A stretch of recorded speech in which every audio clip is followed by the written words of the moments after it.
ये चैप्टर 1 आपके ईवीएस का, ईवीएस क्लास फिफ्थ के ईवीएस का चैप्टर 1 है गोइंग टू स्कूल। अच्छा बच्चों, ये ईवीएस क्या होता है? ईवीएस है एनवायरमेंटल स्टडीज। एनवायरमेंटल स्टडी का क्या मतलब है? एनवायरनमेंट होता है हमारे आस पड़ोस में जो कुछ भी है, उसको हिंदी में बोलते हैं पर्यावरण और इंग्लिश में बोलते हैं एनवायरनमेंट। तो पर्यावरण क्या बोला हमने? क्या है पर्यावरण? हमारे आस पड़ोस में, हमारे चारों तरफ जो भी हमें दिख रहा है, हवा, पानी, पेड़ पौधे, हमारे आसपास की जीव जंतु, all the creatures and everything around us is our environment. तो इसी एनवायरनमेंट को स्टडी करने के लिए जो किताब है उसका नाम है आपका एनवायरमेंटल स्टडीज। तो चैप्टर 1 है आपका गोइंग टू स्कूल। तो गोइंग टू स्कूल मतलब स्कूल जाते हुए आप क्या क्या देखते हैं अपने चारों तरफ, इसी को ऑब्जर्व करने की सीख देता है ये चैप्टर कि जब भी आप स्कूल के लिए निकलते हो तो अपने चारों तरफ को ऑब्जर्व करते हुए जाइए। चलिए इस पाठ को पढ़ते हैं और समझते हैं इसमें हम क्या क्या सीखेंगे। तो क्या बोल रहे हैं? Let us meet some children and see how they reach school. Let us meet some children, आओ हम कुछ बच्चों से मिलते हैं, कुछ बच्चों से मिलते हैं। एंड सी क्या है? सी देखना है, और देखते हैं how they reach school, way school कैसे पहुंचते हैं। तो इसमें इंग्लिश भी मैं आपको साथ में बताता चलूंगा कि यहाँ पर किस तरह से सेंटेंस फॉर्म किए गए हैं, सेंटेंस का स्ट्रक्चर कैसा है, तो ये भी हम साथ में सीखते चलेंगे। हाउ का मतलब होता है कैसे। How they reach school, reach होता है पहुंचना, कैसे वे स्कूल पहुंचते हैं, यही हम इस चैप्टर में देखेंगे। ट्राई दीज मतलब कि कोशिश करते हैं, इसकी कोशिश करते हैं, इसको ट्राई करते हैं। क्या ट्राई करते हैं? Collect some bricks they lay them on the ground in a line as shown in the picture, कि कुछ ईंटें उठाइए और इस तरह से रास्ते में रखिए जैसा कि यहां दिखाया गया है। lay them का मतलब होता है उनको रखना, on the ground in a line, एक लाइन में रखिए, shown in the picture जैसा कि पिक्चर में दिखाया गया है। try walking on them, was it easy, और उसके ऊपर चलने की कोशिश करिए, क्या ये आसान है, क्या ये आसान था, was it easy। दूसरी आपको एक्टिविटी बताई है, make a small bridge by tying 4 और 5 बैम्बू पोल्स टूगेदर, जैसा कि यहां दिखाया है कि बैम्बू होता है बांस, बांस के डंडों को इस तरह से बांध करके पुल बनाने की, छोटा पुल, स्मॉल ब्रिज क्या होता है? ब्रिज होता है पुल, जैसा कि दिख रहा है हमें। तो ऐसा पुल बनाने की कोशिश करिए 4-5 बांस के डंडों को लेकर के, पोल को लेकर के। Ask your teacher to help you, अपने टीचर की या अपने बड़े, अगर घर पर ये एक्टिविटी कर रहे हैं तो अपने बड़ों की मदद लीजिए, स्कूल में कर रहे हैं तो टीचर की मदद लीजिए। Now walk on your bridge, अब उस पुल पर चलिए। हाउ डिड यू फील, आपको कैसा लगा। डिड यू फॉल डाउन, क्या आप वहां से गिरे। If you walk like this a few times you will start finding it easy, अगर इसमें आप थोड़ा चलने का अभ्यास करेंगे, 1-2 बार चलेंगे तो आपको ये आसान लगने लगेगा। फाइंडिंग इट इजी, आपको ये आसान लगने लगेगा। Do you think it would be easier to walk on this bridge barefoot or with shoes or slippers? Why?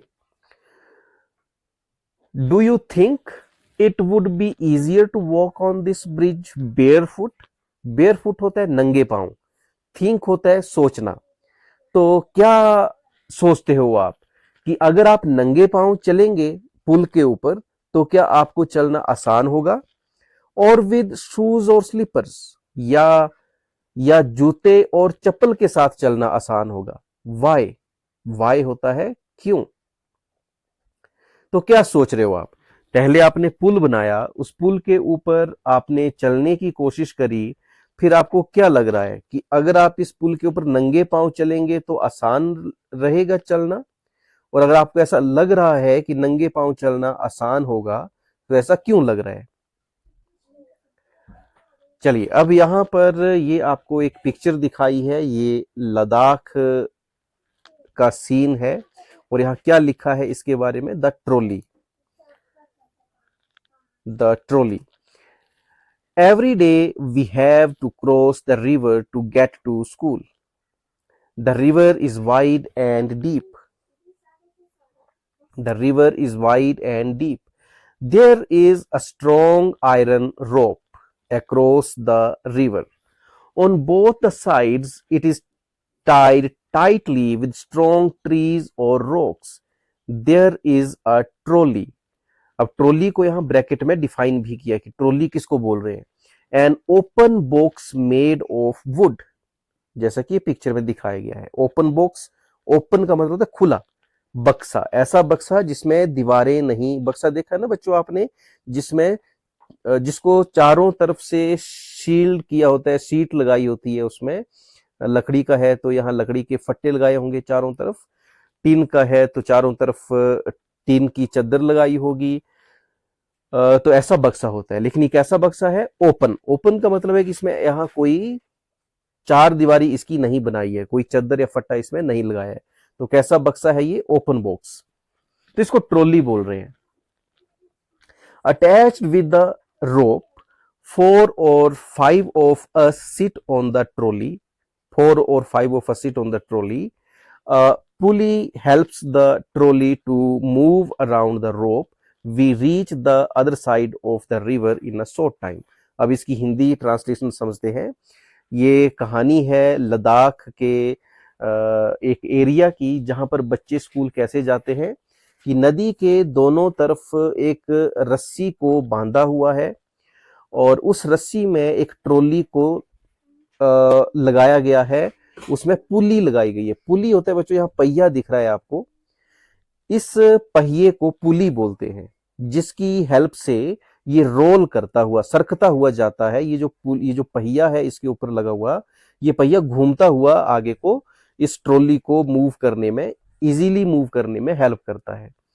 तो इसको बोलते हैं पुली, जिसमें ये पहिए की हेल्प से रस्सी को आगे, रस्सी में किसी चीज को आगे सरकाया जाता है, उसको पुली बोलते हैं। तो पुली किसको बोलेंगे? इस तरह का पहिया जिसमें रस्सी को, जिसके थ्रू रस्सी को सरकने में मदद मिलती है, इसको पुली बोलते हैं।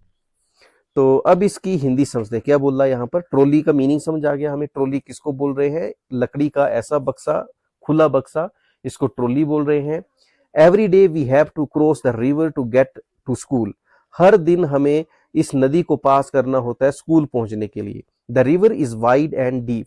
नदी कैसी है? चौड़ी और गहरी। वाइड मतलब चौड़ी, और डीप मतलब गहरी। डीप मतलब गहरी, तो चौड़ी भी है नदी और गहरी भी है। There is a strong iron rope. वहां पर एक मजबूत लोहे की रस्सी को बांधा गया है। स्ट्रॉन्ग मतलब मजबूत, आयरन मतलब लोहे की, रोप मतलब रस्सी। Across the river, across the river मतलब नदी के दोनों ओर बांधा गया है। On both the sides it is tied tightly. Both मतलब दोनों तरफ, तो दोनों तरफ इसको मजबूती से बांधा गया है। विद स्ट्रॉन्ग ट्रीज और रॉक्स, मजबूत पेड़ और चट्टानों के साथ। रॉक मतलब ये जो पत्थर, बड़े बड़े चट्टान दिख रहे हैं आपको, इसको रॉक बोलते हैं।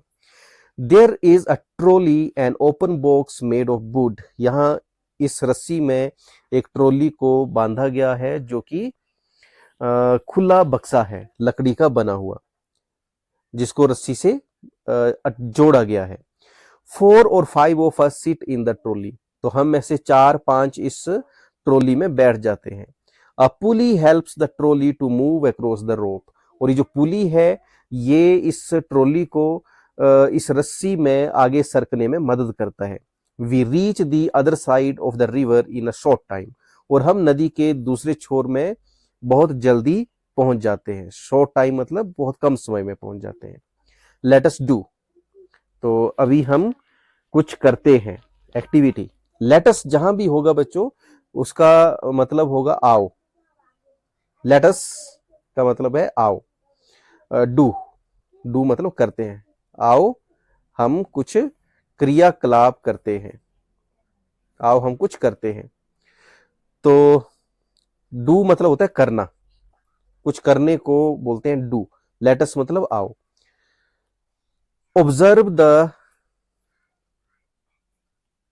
ऑब्जर्व पिक्चर्स, ऑब्जर्व मतलब होता है ध्यान से देखो, तो इन तस्वीरों को ध्यान से देखो, ऑब्जर्व करो। ऑब्जर्व मतलब ध्यान से देखो, निरीक्षण करो इनका।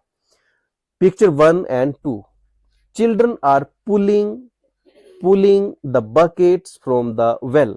पुलिंग का मतलब होता है, पुल करना होता है खींचना। देखो ये रस्सी को खींच रहा है ना बच्चा, तो इसको हम बोलेंगे क्या कर रहा है ये कर रहा है पुल। तो तस्वीर में बच्चा रस्सी को पुल कर रहा है, pulling the bucket from the well, और इस रस्सी में बंधी हुई है बाल्टी।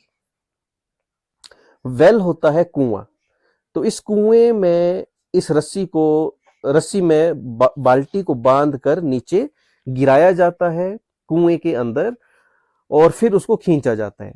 Can you tell the difference in both the pictures, तो इन दोनों तस्वीरों को देख करके आपने अंतर बताना है, क्या अंतर है दोनों तस्वीरों में। तो यहां साफ दिख रहा है कि पहली तस्वीर में ये वाला हिस्सा गायब है, तो ये वाला हिस्सा यहां पर मिसिंग है, तो ये एक डिफरेंस है। विच वुड बी इजियर, तो कहां आसान होगा बाल्टी को खींचना, यहां आसान होगा या यहां आसान होगा। यूजिंग द पुली और not using it to lift things, तो आपको मैंने पिछली पिक्चर में भी बताया बच्चों कि जो ये पहिया लगा होता है जिसकी हेल्प से रस्सी को आगे पीछे सरकाया जाता है, इस पहिए को बोलते हैं पुली। तो अब आप बताइए कि कहां इस बकेट को खींचना आसान होगा, पुली के सहारे या बिना पुली के। Look around you, where all do you see the use of pulleys, list them. तो ऐसी पुली आपने और कहां कहां देखी, क्या आपने देखा ऐसे इस तरह के पहिए के सहारे रस्सी को कहीं आगे पीछे होते हुए? अगर देखा है तो वो बताइए, चर्चा करिए उसके बारे में अपने मित्रों के साथ, अपने टीचर के साथ। तो यहाँ आपने उसको बताना है, और या अपनी नोटबुक में लिखिए कि आपने ये वाली पुली और कहाँ देखी है। With the help of A pulley try with the help of pulley try and lift various things as shown in the picture। तो इस तरह से आप पुली के काम को समझने के लिए ये एक्टिविटी कर सकते हैं। इस तरह से एक पहिया लेकर के इसकी सहारे रस्सी के दूसरे छोर में चीजों को बांध करके आप इसको पुली के सहारे खींचेंगे तो ऑब्जर्व करेंगे कि आपको चीजों को उठाना आसान लगेगा। चलिए अब अगली तस्वीर यहाँ एक और पुल की दिखाई है, और ये पुल कैसा है, सीमेंट ब्रिज, सीमेंट से बना हुआ पुल है ये। We often need to go across some water bodies, water bodies मतलब कि पानी के स्रोत, तो जैसे नदी है, झरने हैं, झील है, तालाब है, नहर है, ये सारे वाटर बॉडीज होते हैं। जहां पानी इकट्ठा है या पानी बह रहा है, तो पानी के जो भी सोर्सेज है उनको हम वाटर बॉडीज बोलते हैं। तो ऑफन का मतलब होता है अक्सर। वी ऑफन, ऑफन का मतलब क्या होता है बच्चों, ऑफन का मतलब होता है अक्सर। तो अक्सर हम कहीं ऐसी जगह जाते हैं जहां पानी के ऊपर से हमें दूसरी तरफ जाना होता है। सो वी यूज ब्रिजेस, तो उसके लिए हम किसका यूज करेंगे, पुल का यूज करेंगे, और पुल को इंग्लिश में बोलते हैं bridge. These are made of cement, bricks and iron rods. तो इस तरह के जो पुल होते हैं इन्हें बनाने के लिए क्या क्या यूज होता है? Cement, bricks, iron rod. Brick क्या होता है बच्चों? ब्रिक होता है ईंट। जो ईंटें होती हैं उनको इंग्लिश में ब्रिक बोलते हैं। आयरन रोड जो सरिया होता है उसको आयरन रोड्स बोलते हैं। द ब्रिज में आल्सो हैव स्टेप्स, और पुल में इस तरह से सीढ़ियां भी हो सकती हैं। तो इस तरह से वाटर बॉडीज को क्रॉस करने के लिए हमें पुल की जरूरत होती है। चलिए अब कुछ क्वेश्चंस यहाँ पूछ रहे हैं आपसे, इनके ऊपर चर्चा करते हैं। How is the bridge different from A bamboo bridge? तो यहाँ जो हमने पुल देखा, ये वाला पुल बैम्बू वाले पुल से कैसे डिफरेंट है, तो इसके बारे में अब आप खुद लिख सकते हैं। यहाँ आपको अगर सेंटेंस फॉर्मेशन आता है तो आप इसका आंसर लिख सकते हैं। क्या डिफरेंस देखा आपने? How is the bridge different from bamboo bridge? Bamboo bridge is made of bamboo only.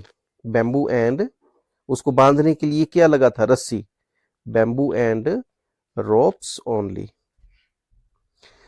और ब्रिज दूसरा सीमेंट ब्रिज किससे बना था? Cement bridge is made with, क्या क्या यूज होता है इसमें? सीमेंट, ब्रिक्स, और क्या यूज होता है? And iron rods. Iron rods. तो ये डिफरेंस हो गया पहले का आंसर।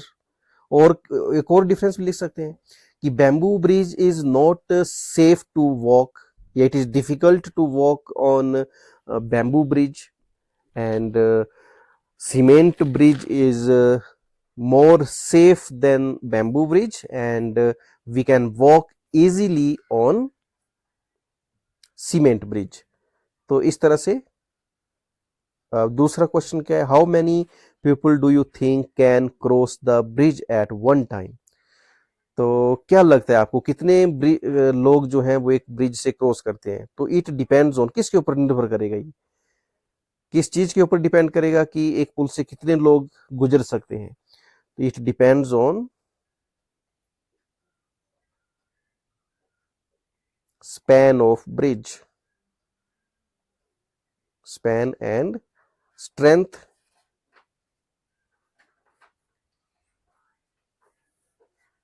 of bridge. ब्रिज कितना चौड़ा है, कितना मजबूत है, इसके ऊपर डिपेंड करेगा। तो it depends on DEPANDS, it depends on है, सॉरी वरना on, it depends on span and strength of bridge. Strength की स्पेलिंग होती है STRENGTH, strength.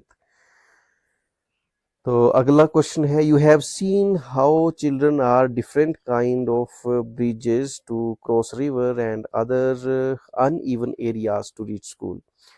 If you had a chance which bridge would you like to use, why? अगर आपको मौका मिले तो आप कौन से ब्रिज को यूज करना चाहोगे? देखिए ये भी किसके ऊपर डिपेंड करता है। It depends on the geography of the area, कि आप किस क्षेत्र से संबंध रखते हैं।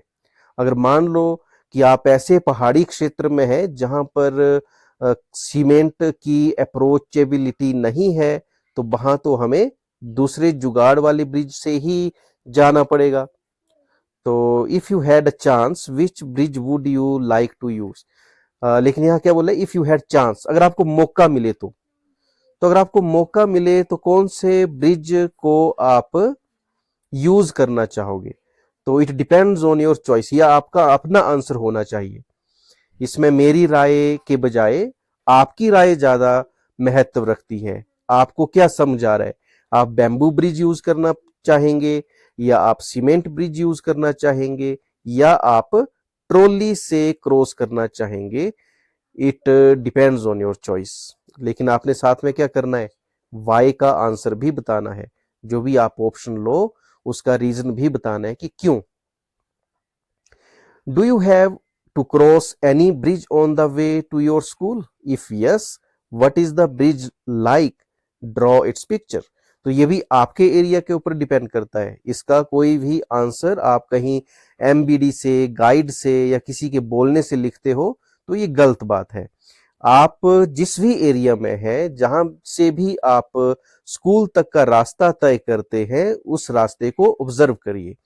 क्या आप किसी पुल को क्रॉस करते हैं? अगर करते हैं तो उसके बारे में आपने बताना है। आपने अगर करते हैं तो लिखना है yes there is a bridge on the way. एक से ज्यादा पुल है तो भी लिखिए there are 2 bridges on my बे।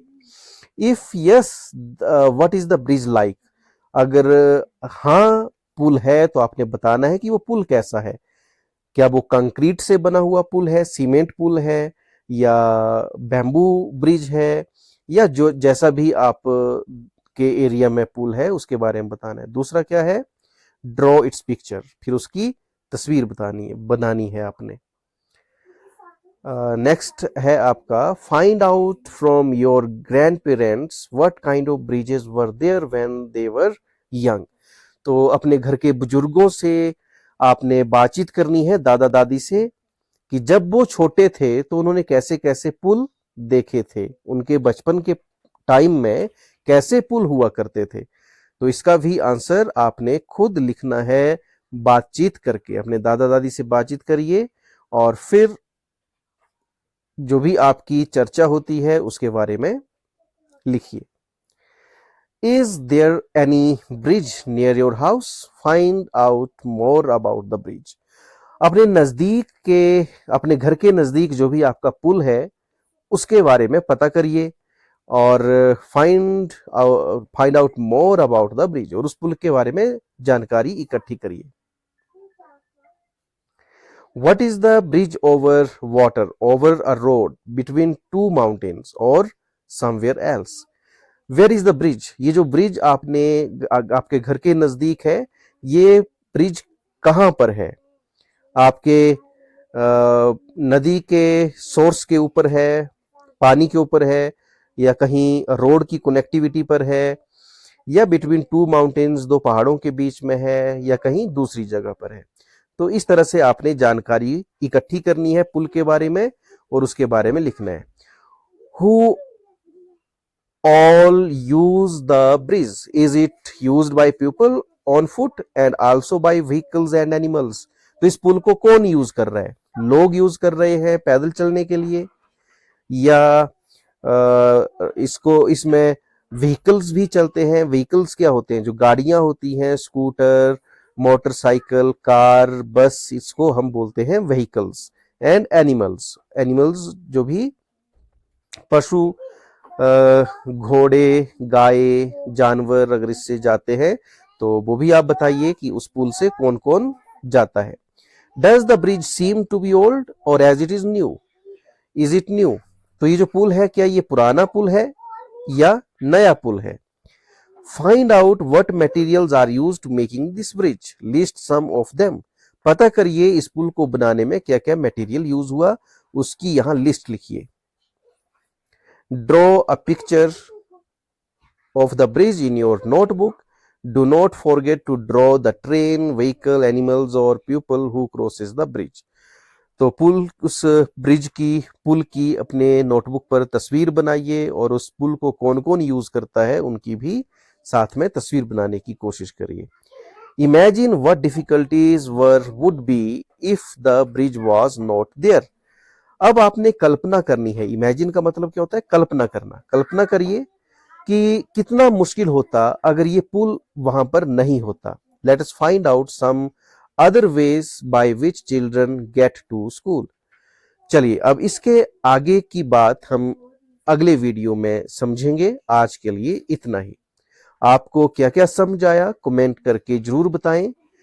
आपको इसमें क्या क्या समझ आया और क्या समझ आना बाकी रहा उसके बारे में भी आप कमेंट में बता सकते हैं।